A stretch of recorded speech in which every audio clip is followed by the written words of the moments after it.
Slug FPV, and today we're looking at the Hummingbird V3.1 RaceSpec ELRS bind and fly from Newbeedrone. In the box, of course, you get the quad itself, you get some Newbeedrone spare props, you get a quick start guide, which is nice, you get some stickers, you get some spare motor screws, you get a spare canopy, and a prop removal tool. This whoop is really designed to be a RaceSpec ready whoop, and so the specs are going to reflect that, but we can quickly go through them. The MCU is the STM32F411. The gyro is the BMI 270, and of course the VTX is spec'd at 25 milliwatts for whoop racing. Can't be higher than that.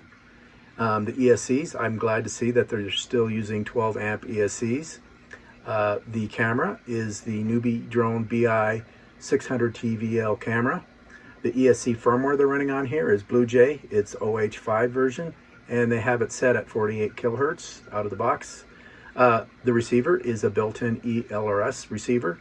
Of course, it only supports 1S batteries, and it does look like it has 2 spare UARTs on it if you wanted to add something, but obviously this is meant for racing, so you probably wouldn't do that. As far as its weight, it is coming in at 16 grams, so the spec is 16.5. Looks like it's accurate. So I'm going to hook this thing up to Betaflight and see what things I need to change. A quick outdoor flight that is just me doing some silly whoop acro out front, and so you can kind of get a feel for how fast this thing is. I'm not going to show you the course that I had set up. It would be too boring, and I'm way slower at that. You don't really get a sense of how fast this quad is until you really open it up outdoors, and my piloting skills just aren't that great to really do it justice to show you how fast this thing could be on a course, but you can see how fast it is outdoors with this following video.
So here are my final thoughts on the Hummingbird V3.1.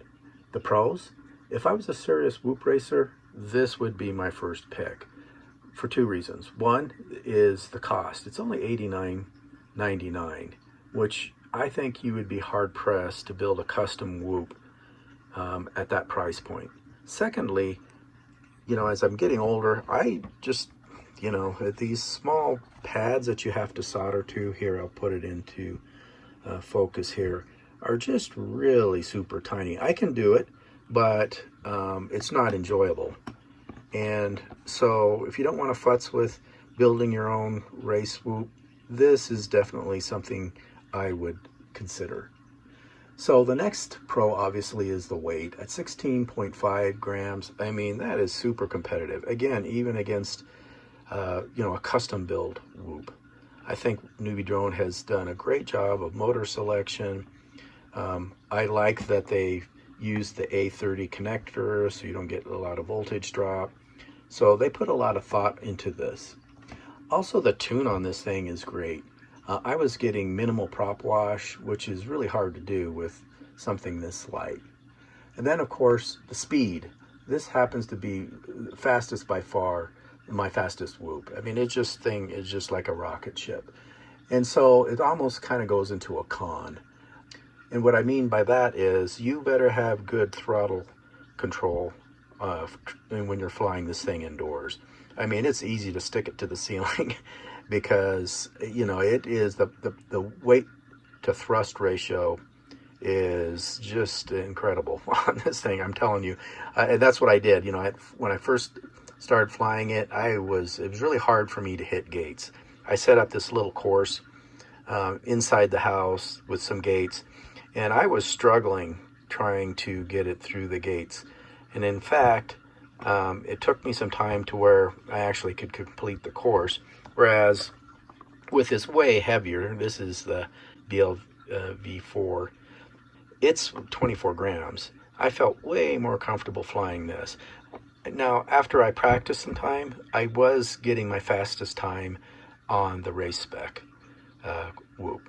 But I still, overall, was hitting gates way more comfortably and wasn't crashing as often. So what does that mean? It means that my piloting skills really can't fully utilize this whoop's capabilities for whoop racing. And my times were actually very consistent between the two.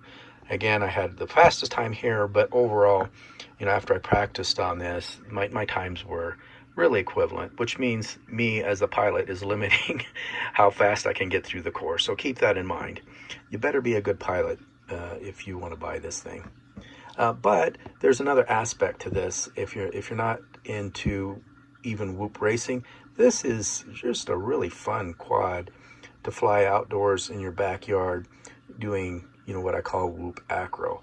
The power to, I should say, thrust to weight ratio on this thing is just incredible, and it's just really fast and fun to fly outdoors, and that's what I really like about this thing. The last thing that I think is a definite pro on this guy is that it's Express LRS, and I think Newbeedrone did the right thing of breaking away. So I'm really happy that they went to the Express LRS, which has become the basic standard for even things as small as whoops. So let's go through the cons. Obviously, the first one is durability.